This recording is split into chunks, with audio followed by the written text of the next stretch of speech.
हर हर महादेव। नमस्कार भक्तों, जय श्री कृष्णा। राधे राधे। भक्तों, चाहे मर जाना, लेकिन शादीशुदा स्त्रियां इस दिन बाल कभी ना धोएं, नहीं तो पछताओगे। साथ ही हम जानेंगे कि शादीशुदा स्त्रियां बिना बाल धोए भी कैसे व्रत कर सकती हैं या किसी भी पूजा या शुभ कार्य में कैसे शामिल हो सकती हैं। इसी के साथ हम जानेंगे स्त्रियों की कुछ ऐसी गलतियों के बारे में जिससे घर में आती है बर्बादी। इसलिए पूरी जानकारी के लिए वीडियो को अंत तक जरूर देखिएगा। और भक्तों, सच्ची श्रद्धा से कमेंट्स बॉक्स में लिखिए, जय मां लक्ष्मी, हर हर महादेव। भक्तों, हमारे हिंदू धर्म के शास्त्रों में अनेकों परंपराओं और रीति रिवाजों का खास महत्व दिया गया है। शादी, विवाह और अंतिम संस्कार के अलावा कई ऐसी परंपराएं भारतीय सनातन हिंदू समाज में आज भी विद्यमान हैं, जिनका अनुसरण प्रत्येक भारतीय पुरुष अथवा स्त्री करती आई है। इसी के अनुसार शादीशुदा स्त्रियों को हर दिन कुछ कार्य करने से पहले शुभ अशुभ का खास ध्यान रखना चाहिए। आप तो जानते ही होंगे कि शादीशुदा स्त्रियों द्वारा खास दिन के अलावा धर्मशास्त्रों में बाल धोने को निषेध माना गया है। ध्यान दीजिए, सप्ताह के कुछ खास दिन अगर शादीशुदा स्त्रियां अपने बाल धोएं तो उनके पति पर बाधाएं आ सकती हैं। यहां तक कि आपकी संतान और परिवार को भी कष्ट हो सकता है। तो भक्तों, चलिए सुनते हैं कि गुरुजी इस बारे में क्या कहते हैं। लेकिन उससे पहले, अगर आप भी चाहते हैं कि लक्ष्मी माता का आशीर्वाद आप पर बना रहे, तो इस वीडियो को एक लाइक करें और चैनल को सब्सक्राइब करें। भक्तों, इस वीडियो में हम जानेंगे कि किस खास दिन शादीशुदा स्त्रियों को बाल जरूर धोने चाहिए। तो आइए आप भी जान लें कि किस दिन बाल नहीं धोने चाहिए और किस दिन बाल जरूर धोना चाहिए। सबसे पहले बात करते हैं बुधवार की। बुधवार के दिन खासकर कुंवारी लड़कियों को बाल नहीं धोने चाहिए। अगर कोई कुंवारी लड़की बुधवार के दिन अपने बाल धोती है तो उसके भाई पर कोई बड़ी आफत आ सकती है, जिसका आप अंदाजा भी नहीं लगा सकते। इसलिए जितना संभव हो सके बुधवार के दिन कुंवारी लड़कियों को अपने बाल नहीं धोने चाहिए। अब बात करते हैं बृहस्पतिवार की। अगर कोई शादीशुदा महिला बृहस्पतिवार यानी गुरुवार के दिन अपने बाल धोती है तो उसके पति की आयु घटती चली जाती है। शादीशुदा स्त्रियों को भूलकर भी बृहस्पतिवार के दिन बाल नहीं धोने चाहिए। और हां, ना ही इस दिन नाखून काटने चाहिए और ना ही बाल कटवाने चाहिए। इतना ही नहीं, बृहस्पतिवार के दिन घर में पोंछा भी नहीं लगाना चाहिए और ना ही कपड़े धोने चाहिए। अगर आप ऐसा करती हैं तो आपके परिवार पर बहुत बड़ी बाधाएं आ सकती हैं। अब बात करते हैं सोमवार की। अगर कोई शादीशुदा महिला सोमवार के दिन बाल धोती है तो ऐसा माना जाता है कि इससे उसके बच्चों पर बड़े संकट का खतरा मंडरा सकता है। परिवार को आर्थिक समस्याओं का सामना भी करना पड़ सकता है। इसीलिए कहा जाता है कि शादीशुदा स्त्रियों को सोमवार के दिन बाल धोने से बचना चाहिए। परिवार को संकटों से बचाने के लिए इन नियमों का पालन करना बहुत जरूरी है। तो अब सवाल यह है कि बाल धोने का सही दिन कौन सा है? भक्तों, शुक्रवार को स्त्रियों को बाल जरूर धोने चाहिए। ऐसा करने से घर में बरकत आती है और सुख समृद्धि बढ़ती है। जो शादीशुदा महिलाएं शुक्रवार को बाल धोती हैं, उनके पति के धनवान बनने की संभावना भी बढ़ जाती है। अगर किसी कारणवश आप बाल नहीं धो पाई हैं और आपको किसी शुभ कार्य, पूजा या व्रत में शामिल होना हो तो भी आप शामिल हो सकती हैं। बस इसके लिए आपको अपनी मांग में सिंदूर लगाना होगा। शास्त्रों के अनुसार शादीशुदा स्त्रियों की मांग को गंगा स्थान माना जाता है, जो बेहद पवित्र होता है। जब स्त्रियां अपनी मांग में सिंदूर लगाती हैं तो वह मां पार्वती का सम्मान करती हैं और मां पार्वती का आशीर्वाद हमेशा उन पर बना रहता है। हालांकि भक्तों, सिंदूर लगाते समय कुछ बातों का ध्यान रखना बहुत जरूरी है।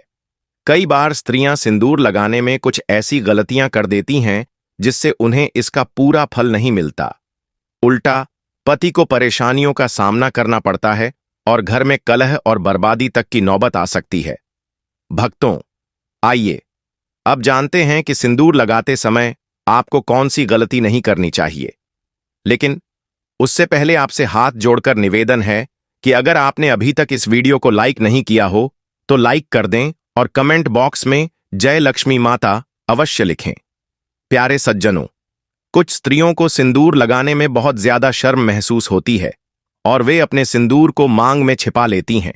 लेकिन जो स्त्रियां अपने सिंदूर को मांग में छिपा लेती हैं या थोड़ा सा सिंदूर लगाती हैं, उनके पति को समाज में मान सम्मान नहीं मिलता। क्या आप जानते हैं, जो स्त्रियां अपनी मांग में लंबा सिंदूर लगाती हैं, उनके पति को समाज में खूब मान सम्मान मिलता है। हर जगह उनके पति की इज्जत बढ़ती है और वे अपने जीवन के लक्ष्यों को आसानी से प्राप्त करने में सफल होते हैं। सिंदूर लगाने का सही तरीका भी बहुत महत्वपूर्ण होता है। जब शादीशुदा स्त्रियां सिंदूर लगाती हैं तो सबसे पहले अपनी सिंदूर की डिब्बी को माथे से टच करना चाहिए। ऐसा करने से मां पार्वती का आशीर्वाद मिलता है। इसके बाद ही सिंदूर को अपनी मांग में लगाएं। यह तरीका न केवल पवित्र माना जाता है, बल्कि आपके जीवन में सुख समृद्धि और आपके पति के जीवन में सफलता लेकर आता है। प्यारे सज्जनों, शादीशुदा स्त्रियों के लिए सिंदूर लगाने का सही तरीका बहुत ही महत्वपूर्ण माना गया है। हमेशा नाक की सीध में ही सिंदूर लगाना चाहिए। कुछ महिलाएं टेढ़ी मांग निकालकर सिंदूर लगाती हैं, जो शास्त्रों के अनुसार सही नहीं माना जाता। ऐसा करने से उनके पति को परेशानियों का सामना करना पड़ सकता है और वे अपने जीवन के लक्ष्यों को पाने में सफल नहीं हो पाते। एक और बात का ध्यान रखें, बिना स्नान किए कभी भी सिंदूर न लगाएं। किसी और महिला से सिंदूर लगवाने से भी बचें। जब भी सिंदूर लगाएं, माता पार्वती का ध्यान जरूर करें। मां पार्वती का आशीर्वाद ही हर शादीशुदा महिला को अखंड सौभाग्यवती का वरदान देता है। नवविवाहित स्त्रियों के लिए खास हिदायत, जो सिंदूर उन्हें शादी के समय मिला है उसे संभाल कर रखें और कुछ समय तक नियमित रूप से लगाएं। जब भी कोई खास पूजा या शुभ अवसर हो, उस सिंदूर का प्रयोग जरूर करें। यह सिंदूर देवी देवताओं के आशीर्वाद से भरा होता है और इसका इस्तेमाल करने से आपके जीवन में सुख समृद्धि बनी रहती है। भक्तों, इन बातों का ध्यान रखना हर शादीशुदा महिला के लिए जरूरी है। एक महिला ही अपने घर को संभालती है और उसे उन्नति के मार्ग पर ले जाती है। लेकिन अगर महिलाएं कुछ गलत आदतों को अपनाती हैं तो उनके घर से माता लक्ष्मी चली जाती है। सनातन वास्तु के अनुसार कुछ काम ऐसे हैं जो स्त्रियों को भूलकर भी नहीं करने चाहिए। अगर वे इन कामों को करती हैं तो घर में दरिद्रता का वास हो सकता है और हमेशा धन की कमी बनी रहती है। तो भक्तों, इन नियमों का पालन करें और अपने घर को खुशहाल और समृद्ध बनाएं। आइए जानते हैं, सनातन वास्तु के अनुसार स्त्रियों को कौन सी गलतियां भूलकर भी नहीं करनी चाहिए। नंबर 1, अगर स्त्रियां घर में खुद झाड़ू पोंछा लगा रही हैं तो यह काम हमेशा सूर्योदय से पहले करना चाहिए। सूर्योदय के बाद घर की सफाई करने से घर में दरिद्रता आती है। नंबर 2, भक्तों, घर की सफाई करना जितना जरूरी है उतना ही जरूरी है सफाई के बाद सही नियमों का पालन करना। जब भी कोई महिला घर की सफाई करे तो उसे तुरंत स्नान करना चाहिए। ऐसा कहा जाता है कि सफाई के बाद बिना स्नान किए रहने से घर में दरिद्रता आ सकती है। स्नान के बाद भगवान का ध्यान जरूर करें, भगवान से प्रार्थना करें और प्रसाद अर्पित करें। खास तौर पर जब आप माता लक्ष्मी को प्रसाद चढ़ा रही हों तो इस बात का ध्यान रखें कि प्रसाद चढ़ाने से पहले कुछ भी न खाएं। अगर आप पहले कुछ खा लेंगी तो माता लक्ष्मी रुष्ट हो सकती हैं। नंबर 3, सूर्यास्त के बाद बालों में कंघी करने से सनातन वास्तु दोष बढ़ता है। शाम के समय बालों में कंघी करने से बचना चाहिए, इससे माता लक्ष्मी रुष्ट हो सकती है। नंबर 4, भक्तों, रसोई घर को हमारे घर का सबसे पवित्र स्थान माना गया है। इसीलिए स्त्रियों को किचन में तभी प्रवेश करना चाहिए जब वे स्नान कर चुकी हों। बिना स्नान किए रसोई में जाना शास्त्रों के अनुसार सही नहीं माना जाता। रसोई घर में हम जो भोजन बनाते हैं वह हमारे परिवार के स्वास्थ्य और सुख समृद्धि से जुड़ा होता है। इसलिए इसे पवित्र रखना बहुत जरूरी है। स्नान करके रसोई में जाने से न केवल शारीरिक स्वच्छता बनी रहती है, बल्कि यह धार्मिक दृष्टि से भी शुभ माना जाता है। नंबर 5, कहा जाता है कि घर की स्त्रियों के द्वारा कभी भी झाड़ू को लात नहीं मारना चाहिए। जिस घर में महिला झाड़ू को पैर मारती है या पैर से ठोकर मारती है, वहां कभी भी लक्ष्मी का वास नहीं होता। अगर कोई स्त्री घर में ऐसा करती है तो उसके घर में दरिद्रता छाई रहती है। वह घर कभी भी आर्थिक रूप से संपन्न नहीं हो सकता। इसीलिए ध्यान रहे कि घर की स्त्रियों को यह काम कभी भी नहीं करना चाहिए। नंबर 6। भक्तों, घर की खुशहाली और सुख शांति का सबसे बड़ा आधार घर की स्त्री होती है। जिस घर की स्त्री हमेशा क्रोधित रहती है और खुश नहीं रहती, वहां माता लक्ष्मी की कृपा नहीं होती। ऐसा घर धीरे धीरे परेशानियों और दरिद्रता का सामना करता है। कहा जाता है कि एक स्त्री का खुश रहना पूरे परिवार की खुशहाली लाता है। उसकी मुस्कान से घर में सकारात्मक ऊर्जा आती है और माता लक्ष्मी ऐसे घर में स्थायी वास करती हैं। लेकिन अगर स्त्री हर समय नाराज और दुखी रहती है तो इसका असर पूरे घर के माहौल पर पड़ता है। इसलिए स्त्रियों को हमेशा खुश रहने और घर में शांति बनाए रखने की कोशिश करनी चाहिए। परिवार के सदस्यों को भी यह ध्यान रखना चाहिए कि वे घर की स्त्री को खुश रखें, ताकि माता लक्ष्मी का आशीर्वाद पूरे परिवार पर बना रहे। नंबर 7। भक्तों, किसी को भी अपनी सिंदूरदानी कभी भी दान न दें। शादीशुदा स्त्रियां कभी भी अपने सिंदूर की डिब्बी, जिसमें आप सिंदूर रखती हैं, किसी को न दें। और जब आप सिंदूर लगाएं तो हमेशा अकेले में लगाएं या फिर सर पर पल्लू डालकर लगाएं, वरना आपको नजर लग सकती है, आपका रिश्ता बिगड़ सकता है। शादीशुदा स्त्रियां अपने हाथ की चूड़ियां और पैरों की पहनी हुई पायल किसी के साथ भी साझा न करें, और खासकर अपनी बिछिया भूल कर भी किसी को देने की गलती न करें। ऐसा करना बहुत ही ज्यादा अशुभ माना जाता है। इसी तरह अपने माथे की बिंदी भी कभी किसी को नहीं देनी चाहिए। यह गलती शादीशुदा स्त्रियों को नहीं करनी चाहिए।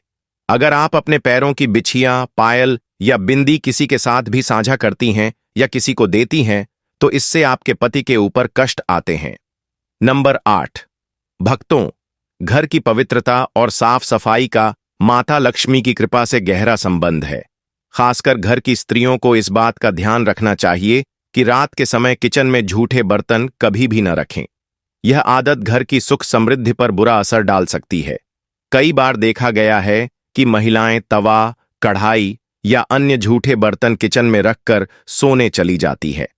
ऐसा करना बिल्कुल भी सही नहीं है। शास्त्रों के अनुसार झूठे बर्तन घर में नकारात्मक ऊर्जा लाते हैं और माता लक्ष्मी ऐसे घर में प्रवेश नहीं करती। इसके बजाय घर में गरीबी और दुख का वास हो सकता है। रात को सोने से पहले किचन को साफ करना और बर्तन धोकर रखना बेहद जरूरी है। ऐसा करने से घर में सकारात्मक ऊर्जा बनी रहती है और माता लक्ष्मी की कृपा हमेशा बनी रहती है। इसलिए भक्तों, इस छोटी सी आदत को बदलें और अपने घर में खुशहाली और समृद्धि लाने का प्रयास करें। याद रखें, साफ सफाई से ही माता लक्ष्मी प्रसन्न होती हैं और उनका आशीर्वाद घर को धन धान्य से भर देता है। दोस्तों, यह तमाम जानकारी जन रुचि को ध्यान में रखकर दी जा रही है। ज्योतिष और धर्म के उपाय को अपनी आस्था और विश्वास पर आजमाएं। हमारी वीडियो का उद्देश्य सिर्फ आपको बेहतर सलाह देना है। इस संदर्भ में हम किसी भी प्रकार का कोई दावा नहीं करते हैं। तो दोस्तों, आज की हमारी वीडियो आपको कैसी लगी, हमें कमेंट करके बताएं। अगर आपको हमारी वीडियो अच्छी लगी तो कमेंट बॉक्स में जय मां लक्ष्मी जरूर लिखें और चैनल को सब्सक्राइब करना न भूलें। दोस्तों, मिलते हैं अगली वीडियो में एक नई जानकारी के साथ। तब तक के लिए जय श्री राम।